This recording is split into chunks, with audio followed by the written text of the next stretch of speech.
ഈ train travel എന്ന് പറഞ്ഞാൽ സൂര്യ സിനിമയിലെ ഹോളിവുഡ് പടങ്ങളിൽ വെറും തള്ളാണെന്ന് വിചാരിക്കുന്ന ഇങ്ങോട്ട് വായോ. ഒരു ടൈം മെഷീൻ ഇല്ലാതെ ഭാവിയിലേക്ക് ടൈം ട്രാവൽ ചെയ്ത് കുറച്ച് മനുഷ്യർ ഇപ്പോൾ നമ്മുടെ ഭൂമിയിലുണ്ടെന്ന് പറഞ്ഞാൽ നിങ്ങൾ വിശ്വസിക്കുമോ? ആൽബർട്ട് ഐൻസ്റ്റീൻ അപ്പൂപ്പന്റെ തിയറി അനുസരിച്ച് സമയം എന്ന് പറയുന്നത് എല്ലാവർക്കും ഒരേപോലെ അല്ല ഓടുന്നത്. അതിനെ നമുക്ക് റബ്ബർ ബാൻഡ് പോലെ വലിച്ചു കിട്ടാം. തലച്ചോറിന് കിളി വളർത്തുന്ന ആ ടൈം ഡയലേഷൻ ലോജിക് ഒറ്റ മിനിറ്റിൽ ഇതാ. നമുക്കിത് ലോജിക്കായി ചിന്തിക്കാം. ശരിക്കും എന്താണ് ഈ ടൈം ട്രാവൽ? ഒരാൾ പോകുന്നതിനേക്കാൾ വേഗത്തിലോ പതുക്കെയോ നമ്മുടെ സമയത്തിലൂടെ മുന്നോട്ട് സഞ്ചരിക്കുന്ന പരിപാടിയാണ്. ഇതെങ്ങനെ പ്രാക്ടിക്കലായി ചെയ്യാം? ഐൻസ്റ്റീൻ ഇതിനെ 2 വമ്പൻ വഴികൾ പറഞ്ഞു തന്നിട്ടുണ്ട്. ഒന്നാമത് സ്പെഷ്യൽ റിലേറ്റിവിറ്റി, അതായത് സ്പീഡിലെ കളി. നിങ്ങൾ എത്രത്തോളം വേഗത്തിൽ സഞ്ചരിക്കുന്നു അത്രത്തോളം നിങ്ങളുടെ സമയം പതുക്കെയാകും. ഇപ്പോൾ ഒരു എക്സാമ്പിൾ പറയാം. നിങ്ങൾ പ്രകാശത്തിന്റെ 99% വേഗത്തിലുള്ള ഒരു സ്പേസ് ഷിപ്പിൽ കയറി അന്തരീക്ഷത്തിൽ 1 വർഷം ചുറ്റിക്കറങ്ങി തിരിച്ച് ഭൂമിയിൽ ലാൻഡ് ചെയ്യുമ്പോൾ ഇവിടെ 7 വർഷം കഴിഞ്ഞിട്ടുണ്ടാവും.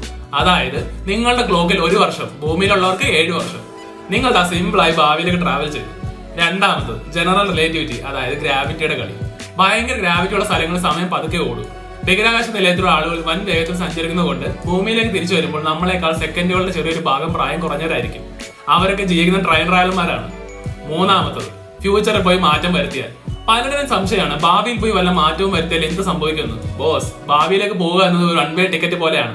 നിങ്ങൾ അവിടെ ചെയ്യുന്ന കാര്യങ്ങൾ അവിടുത്തെ പുതിയ പ്രസന്റ് ആയി മാറും. പക്ഷേ ഭൂതകാലത്തിലേക്ക് പോയി അപ്പൂപ്പനെ തട്ടിപ്പിടിക്കുന്ന ഗ്രാൻഡ് ഫാദർ പാരഡോസ് ചെയ്യാൻ നോക്കിയാൽ ഫിസിക്സ് സമ്മതിക്കില്ല. കാരണം പാസ്റ്റിലേക്ക് പോകുന്നത് പ്രകൃതി ബ്ലോക്ക് ചെയ്ത് വെച്ചിരിക്കുകയാണ്. ചുരുക്കം പറഞ്ഞാൽ ഫ്യൂച്ചറിലേക്ക് ടൈം ട്രാവൽ ചെയ്യാൻ ഫിസിക്സ് റെഡിയാണ്. പക്ഷേ അത്രയും സ്പീഡുള്ള വണ്ടി ഉണ്ടാക്കാൻ നമ്മുടെ ഇപ്പൊ കാശുമില്ല, ടെക്നോളജിയും ഇല്ല. അതുകൊണ്ട് ഇപ്പോഴത്തെ കാലത്ത് തന്നെ ജീവിക്കുക. ഭാവിയിലേക്ക് പോകാം, പക്ഷെ പോയാൽ തിരിച്ചു വരില്ല. ഇപ്പോൾ നിങ്ങളുടെ പ്രായത്തിൽ നിന്നും പെട്ടെന്ന് ഒരു 50 വർഷം മുന്നോട്ട് പോകാൻ നിങ്ങൾക്ക് ഒരു ചാൻസ് കിട്ടിയാൽ നിങ്ങൾ ആദ്യം പോയി നോക്കുന്നത് എന്തായിരിക്കും? നിങ്ങളുടെ വട്ടുചിന്തകൾ താഴെ കമന്റ് ചെയ്യുക. Stay logical. ബൈ.